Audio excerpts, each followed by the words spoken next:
What is going on, everybody? It is Bucky and welcome to your very first tutorial in intermediate Java programming. Now if you're watching this, hopefully you worked your way through my beginner tutorials, and this is just a continuation of my beginner series, but I didn't want to just keep adding tutorials to that one series or else it'd be like 8,000 tutorials long. So that's why I'm splitting it up, and we're going to start from there, the end of there, and we're going to pick up on string methods because that's where we ended off, obviously.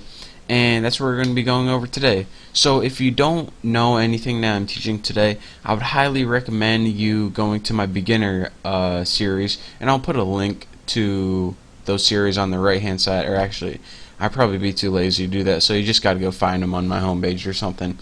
But anyways, they're out there, so go find them.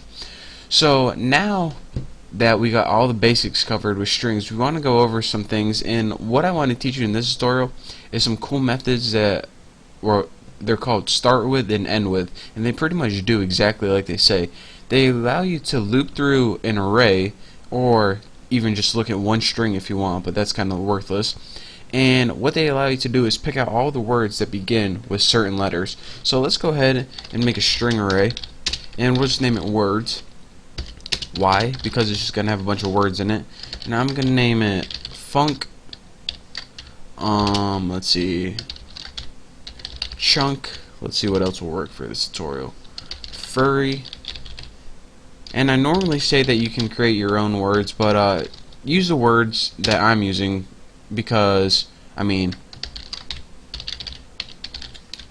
and Baconator, because these are, we're going to compare them, and I chose these for a very specific reason for this tutorial.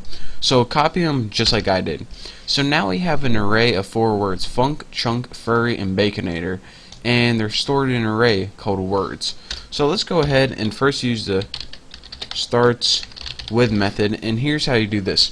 I'm going to be demonstrating this in an enhanced for loop, which you guys should know from my beginner tutorials, and if you don't, well, go ahead and watch them. Go ahead and type in advanced for loop or something, and you'll find it.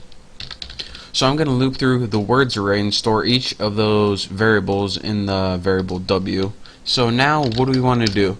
Well, now that we're looping through this array, we can use each word and represent it as w.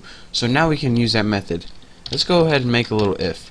If w, which is whatever word we're at the time, is going to be equal to funk, chunk, furry, and Baconator. And here's how we do this. Starts with, and is your parameter, just go ahead and type what you want to start it with. And we'll go ahead and put fu. So, ooh, I didn't even know that. Ouch, should I put that? Yeah, I definitely should put that. So now what we should put is, if this word starts with fu, what do we want to do?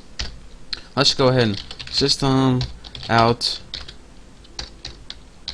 print line, and let's go ahead and just put like something like w plus starts with fu. Good enough. So now here's what we're doing in this tutorial. Since we have this enhanced for loop, it's going to allow us to easily loop through this array right here. It's going to take each word represented as w at the time, and it's going to check, alright, if this starts with this and we passed in fu, it's going to output this. If it doesn't, then it's going to do nothing at all. So it's going to say, alright, and I probably need to put a space right there. Alright, did this start with fu? Yes. So funk starts with fu. Does this? No. So it's not going to do anything.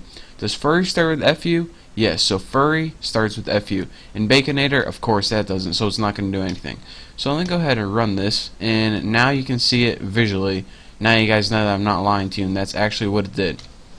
So that is how you take a string, and you can pass it in a substring and see if that starts with that. And you can even do that for one character if you want, but I just want to show you guys that you can do it too. And there's also, of course, if you go ahead and copy this, actually just go ahead and delete that probably, but why not copy it? There's also ends with. I don't know why I added a comment. I'm going to delete this in like 2 seconds. And instead of starts with, you can put ends with. And instead of fu, since none of these words within, let's go unk. So loop through all my words, and whatever ends with unk, right, that word ends with unk. So let's go ahead and run it and see what we get. This is from our old method that we built, and now we get funk ends with unk and chunk ends with unk. So of course Furry and Baconator did not end with UNK, so that's why those didn't show up, I guess you could say. So now let's go ahead and delete all this, and actually that's pretty good for this tutorial, because in the next tutorial I'm going to be going over something else, and it's probably going to take a little bit. So thank you for watching this tutorial. In the next tutorial we're going to be going over how to find characters in a string and also substrings in a string. Sound confusing? Well, it'll be clear once you watch my next tutorial. But anyways, thank you guys for watching. Don't forget to subscribe, and I'll see you then.